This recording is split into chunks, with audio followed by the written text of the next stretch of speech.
Ngithanda amazwi asesahlukweni sesibili encwadini kaFilipi athi ukulandela uKristu ekuthotshisweni kwakhe nasekuphakanyisweni kwakhe. Sesifika ke ekugcineni kwendaba yethu namhlanje. Sifunde encwadini kaGenesis 13 la ethu Abrahama akungabibikho ukuxabana phakathi kwami nawe naphakathi kwabelusi bakho nabelusi bami ngoba singabazalwane.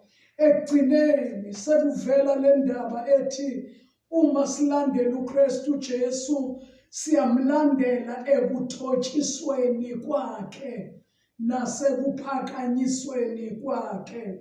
Verse 1, ngakho-ke uma kukhona induduzo kuKristu, uma kukhona ukududuzeka kothando, uma kukhona inhlangano kamoya, uma kukhona isisa nesihawu, gcwalisani ukuthokoza kwami ukuba nibe mqondo munye, ninothando lunye, nibe inhliziyo inye, niqonde into inye.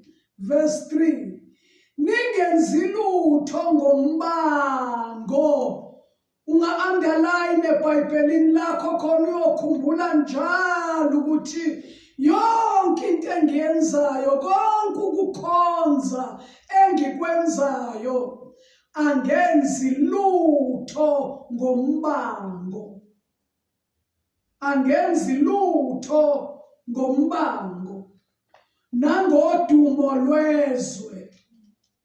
Ngibona abantu laba baculayo einkonzweni okuthiwa chorus leader, kuthiwa abantu abama-group ama-praise and worshipers, kuthiwa bayacula ubona ukuthi mhla imayikhi engayibambanga akacula uthukuthele, mhla engaliphathanga uhlele enkonzweni akanawo amen, mhla engaplanwanga ukuthi uyena ozokhonza ngezwi ngeviki elizayo uyofika late ephethe ukuthukuthela.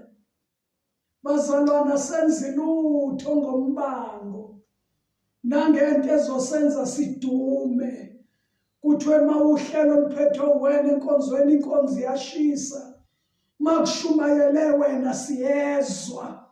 Asenzi lutho ngombango, asenzi lutho nangodumo lwezwe. Ayikho into esiyenza ngombango, ayikho into esiyenza ngodumo lwezwe, kepha ngokuthobeka. Nanto-ke lelo sesike salikhotha elithi nishaye sengathi abanye bakhulu kunani. Bantwana bakaNkulunkulu, siye ekugcineni kwale ndaba. Njalo ushaye sengathi lo mkhulu kunami, mkhulu kunami. Angilahlekelwa lutho, angilahlekelwa lutho. Shaya sengathi abanye bakhulu kunawe, angilahlekelwa lutho. Bese lithi izwi lenkosi kuverse 4, yilowo nalowo angabheki okwakhe, kepha yilowo nalowo abheke nokwabanye. Uyibheke indlela odlula ngayo kubantwana bakaNkulunkulu, uyibheke nendlela ome ngayo. Uma wena uyizwela unenjabulo nokuthula, icheke phela nawe indlela yakho kwabanye. Ngabe nabanye banenjabulo nokuthula? Ngabe bayagxuma njengawe? Noma mhlawumbe ujabule nje, uxhuma nje, ukhona ogida phezu kwamakhanda, ukhona odlule kabi kubo, wabahuzula. Ungabheki okwakho kuphela, bheka nokwabanye. Bayazi odriver abanamalayisensi okuba semgwaqeni. Ngiyichaza indaba yelayisensi ukuthi ilayisensi ayisho ukuthi ukwazi ukudrayiva, kodwa ilayisensi iyiphepha uhulumeni akunika lona ukuthi uma ngikuthola usemgwaqeni ngeke ngikubeke icala. Kodwa ayikho ilicense ethi ukwazi ukudriver. Bakunika njengoba sebebonile ukuthi usuyayi-understand izinto odinga uyi-understand zasemgwaqeni. Imithetho, impawu, iweather. Ma bebona ukuthi usukubambile lokho abazama ukukufundisa khona, bese bekunika iphepha lokuthi ungaba semgwaqeni. Kodwa akekho bazalwane umuntu ongathi ngudriver omdala ngiyakwazi, ngoba akekho umuntu okwazi ukushayela emgwaqeni. Uma uzoyibona lento engiyishoyo ukuthi akekho umuntu okwazi ukushayela emgwaqeni, ubabuka izibuko zemoto. Zithi uma udriver, buka isibuko esiphezulu, drive umuntu okulandelayo, drive umuntu okusikayo, drive umuntu ofuna ukubuyela ngaka left mbone, ofuna ukuya ngaka right wakho mbone. At the same time ubugqolozela umgwaqo. Usuyabona ukuthi akekho umuntu ongayenza lento. Mbone nophaphalazayo, zama ukumvika, ngoba akekho umuntu okwazi ukushayela emgwaqeni. Ilicense isho ukuthi ngeke ube necala uma utholakala udriver emgwaqeni. Into eyenza uphephe, uhambe ubuye, ukusizwa inkosi, ukukwazi ukudriver zonke imoto osondelene nazo emgwaqeni. Ayikho imoto odinga uyisike kabi, azathi umuntu angacishe ngenza ingozi ngendlela angisike ngayo le. Ayikho imoto odinga uyiphazamise uma ihamba ku-fast lane, wena uhambe ngespeed sika-slow lane. Bese ucabanga ukuthi anginandaba ngidriver ngendlela engidriver ngayo, ngiblessed. Cha bazalwane, la emgwaqeni udriver yonke imoto eseduze kwakho. Same thing applies ekukholweni. Musukuba umuntu nje wena uthi nginokuthula, kanti abanye abantu bayabhubha isimo nendlela owenza ngayo. Shayani sengathi abanye abantu bakhulu kunani. Nidlule kahle bazalwane kubantu. Ngithi indlela eyezulwini idlula kumuntu. Lena nje eyezulwini idlula kumuntu. Ilona lo wangabheka okwakhe, kepha ilona lo wabheke nokwabanye. Ngiyazi ukuthi baningi kakhulu abantu abanama-license emgwaqeni, abadrive imoto, sekwadriver nabantu besifazane manje, udriver ney'ngane esizalayo. Kodwa siyakufakaza ukuthi uma uhamba emgwaqeni uya la uya khona, udriver yonke imoto eseduze kwakho. Ophambana nayo uyayiqapha, uyayishayela nayo. Eqhamuka ngaka left uyayibona, eqhamuka ngaka right uyayibona, eza ngemuva uyayibona. Nazi ibuko phela intathu, esesine i-windscreen ubheka phambili. Bazalwana sikujwayele ukungabuko kwethu kuphela, kodwa sibheke nokwabanye. Ngihamba kanjani phakathi kwabantwana bakaNkulunkulu? Banakho yini ukuthula ngami? Asidlule siye ekugcineni. Verse number 5. Awubekini lo mqondo owawukhona nakuKristu Jesu, owathe nesimo sikaNkulunkulu akaze asho ukuthi kuyinto yokuphangwa ukulingana noNkulunkulu. uKristu lona bazalwane unesimo sikaNkulunkulu, kodwa njalo lokhethi ubaba, athi ubaba mkhulu kunami, ubaba ngizezwela ukuzokwenza intando kaBaba. Uthi ubaba, kanti uJesu yena futhi uNkulunkulu uqobo, kodwa wabeka emqondweni wakhe ukuthi akusiyinto yokuphangwa ukuthi ngilingane noNkulunkulu. Lo mqondo ke lithi iBhayibheli nathi esilandela uJesu mawube khona kithina owathe nesimo sikaNkulunkulu akazasho ukuthi kuyinto yokuphangwa ukulingana noNkulunkulu, kepha wazidela. Kuyini ukuyidela? Ukudayisa ngelungelo lakho. Wazidela eNkulunkulu, ethabatha isimo senceku enziwe ngomfanekiso wabantu. Wazidela ngalendlela uJesu. Uverse 8 uthi wathi efunyenwe enjengomuntu ngesimilo wazithobisa. Siyayizwa le ndaba bazalwane, wazithobisa. Mawehlala ngezansi awulahlekelwa lutho. Noma inyama nentando nomina bayibathi abantu mina ugovane. Lento edla mawuhlukumeza omnye umuntu bese uyizwa ithi coso lolo. Lento izwa mawucindezela omunye umuntu uyizwe ithi coso lolo. Bayibizeka abanye abazukhuluma bathi ugovane umina. La-ke izwi lenkosi lithi wathi efunyenwe njengomuntu ngesimilo kodwa wazithobisa, walalela.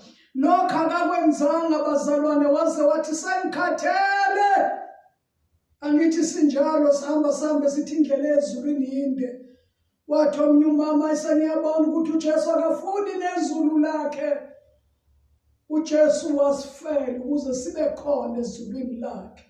Akukho la ethi khona ngifuni nezulu lami. Kusuke kuxake yena ugovane. Ethi ugovane kusho ukuthi le ndlela ingchumi mina-ke. Nangoba ugovane seqhamuka. Mina-ke ngeke ngikumele lokho. Mina-ke ngeke. Kodwa wathi efunyenwe njengomuntu ngesimilo wazithobisa. Noma ugovana ngakhala. Akhale kusungalele. Kodwa umtshela ukuthi govane wami mina ngilandela uJesu. Uzolalela mina la. Sizothoba govane. Sizolala phansi. Senze umhlane wami ube istaradi sokuhamba abantu. Umtshela ugovane kuyakhulunywa naye. Uverse number 9. U8 ke uthi uyenzele into uJesu kwaze kwaba sekufeni, yebe kufeni kwesiphambano. Ngalokho ke ngenxa ke yalesi sizathu nesimilo sikaJesu uNkulunkulu wamphakamisa kakhulu, wamnika igama eliphezu kwamagama onke. Uverse number 9 ukuze kuthi ngegama likaJesu amadolo onke aguqe, awabasezulwini, awabasemhlabeni, nawabangaphansi komhlaba, nezilimi zonke zivume ukuthi uJesu Kristu uyinkosi, kube inkazimulo nodumo kuNkulunkulu uyise. Sesiyavala lenkonzo yokwehla, lenkonzo yokudayisa ngelungelo. uJesu Kristu ube isibonelo sayo kwaze kwaba sekufeni. Kukhona indawo la bake bamchukuluza khona uJesu bethi ukhipha amadimoni ngomoya kaBelzebuli, inkosi yamadimoni. uJesu akazamanga ukuziprova ukuthi cha ngikhipha amadimoni mina ngomoya kaNkulunkulu. Kodwa iwundlu laseCalvary lithi uma mina ngikhipha amadimoni ngenkosi yamadimoni, oyihlo bawakhipha ngobani? Wayithulela uJesu phambi kwamakhosi oPilato noHerode. Babeze bambuze bathi wathula awazi ukuthi thina sinamandla okukhulula. Athi uJesu ngaba ninamandla nezo kuba niwanikwanga ngaphezulu. Bazalwane, esikhathini la uJesu ngabe uba ngumsindo, uyaxokozela, uzama ukuyikhombisa ukuthi nimane niyambethela nje, niyambethela ngoba kufanele kusindise izwe. Kahle kahle mina uNkulunkulu ngiyindoda. Ayithulele uJesu ngoba uyazi ukuthi ekugcineni uNkulunkulu uzomphakamisa. Imnandi lapha le ndaba abantwana bakaNkulunkulu. Phila impilo yokuba isilinyane emhlabeni. Uphila impilo engathi azindizanga zonke. Jwayela ukudayisa ngelungelo lakho. Ukhetha ukuma ngakuNkulunkulu. Ukwenzile uJesu, wakwenza kwaze kwaba sekufeni. Nasesiphambanweni wayelenga nezelelesi, elenga nabantu ababi, kodwa yena engonanga, azange uvule umlomo wakhe. U-Isaya uthi wafana nemvu ithule phambi kwabagundi, akawuvulanga umlomo wakhe. Kaningi bazalwane, izinto esiyikhipha ngomlomo nezingamawala, othi usuwedwa sekuphola leli langabi, ungabe usazi ukuthi uzoyibuyisa kanjani lento oyikhuluma usathi uthele, oyikhulume ngenxa yelungelo. Wayikhuluma, wabhidliza, wabulala, wagxoba, wanyathela ngenxa nje yokuthi unelungelo. Kodwa uJesu, lithi iBhayibheli, akawuvulanga umlomo wakhe, wathula njengewundlu liphambi kwabagundi. Azange avule umlomo wakhe waze kwaba sekufeni. Ekugcineni uzwakala ethi, uNkulunkulu wami, ethi umoya wami sengiyawubeka ezandleni zakho.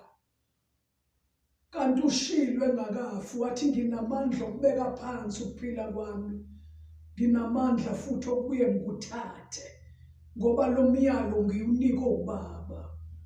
Sengathi kungaba njalo emveni kokuhlephula lesisinkwa, isimilo sikaJesu sihlwanyelwe empilweni zethu. Ngiyayibonga i-lockdown. Ngiyabonga bazalwane, ayivelanga kuhulumeni, kodwa ivele kuNkulunkulu. Lesi sikhathi sokuthi umhlaba ake ube kupause, uvele kuNkulunkulu, ukuze amakholwa, amaKrestu ake abe nelungelo lokuzihlola. Amakholwa ake abe nelungelo lokuzicheka ukuthi ngiyakholwa noma ngenzela abantu noma ngiyalandela nje into engazalwa yenziwa. I-lockdown ukuthi kungayiwe emasontweni, zivalwe izindlu zamasonto, ivatho ke ibekwe phansi. Umuntu akaqondanisa impilo yakhe noNkulunkulu, azibone ukuthi uma ngingedwa kanje kungenzeka yini mangifa ngimbone uNkulunkulu na.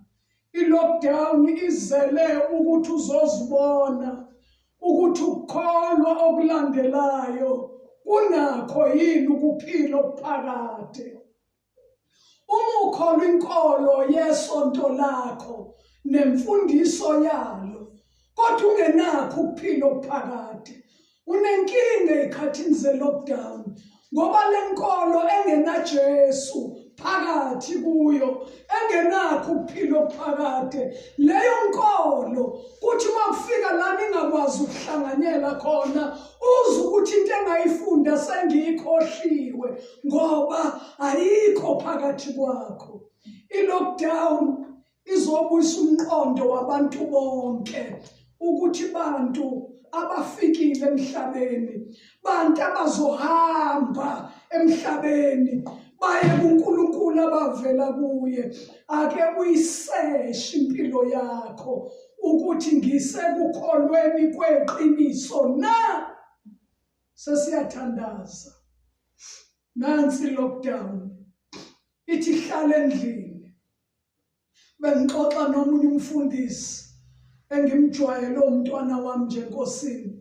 Ngithi mntanami ndodana lezi intshumayelo hlale uyithandazela uyizilela ukudla zishisa uyoyishumayela kubantu.